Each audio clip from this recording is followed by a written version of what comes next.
on fabrique. C'est pas.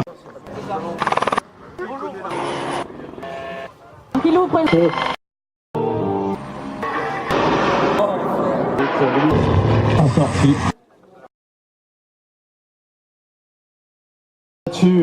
Là-dessus, c'est une présentation type Farnborough, mais c'est l'équivalent, oui. Alors comme le planeur, vous allez voir que l'avion ne fait pas beaucoup de bruit.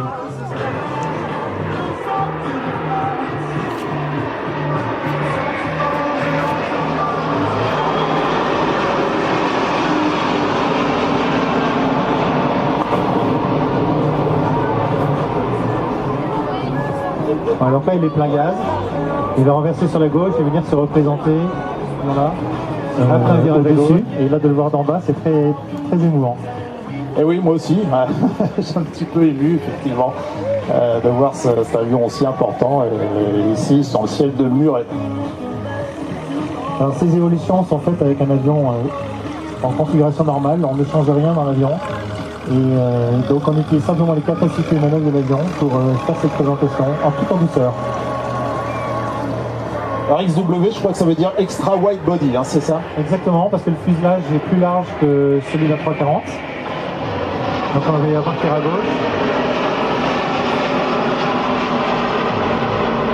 Et ce qui fait qu'il y a beaucoup de confort dans la cabine derrière, parce que le fuselage est quand même plus gros dans le 320 et c'est quand même les dernières technologies, mais il a également deux moteurs de toute dernière génération.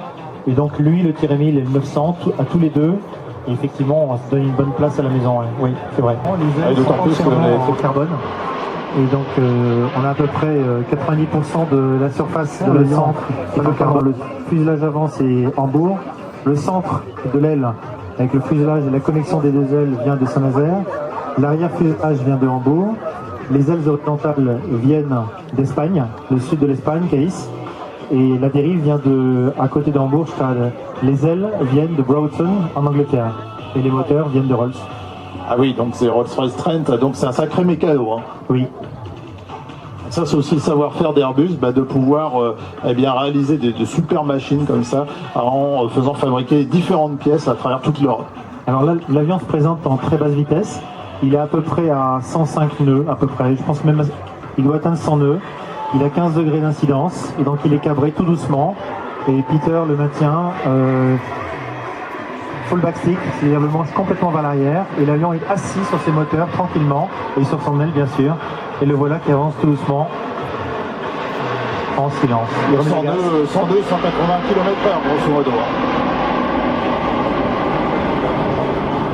C'est extrêmement impressionnant, effectivement. 380, 20 cm, mais le 380 est quand même plus grand globalement en envergure. Et donc là, effectivement, la différence avec le 900, c'est qu'il y a 6 roues par train, là où il n'y en a que 4 sur notre frère, le tiré 900. C'est une question de masse.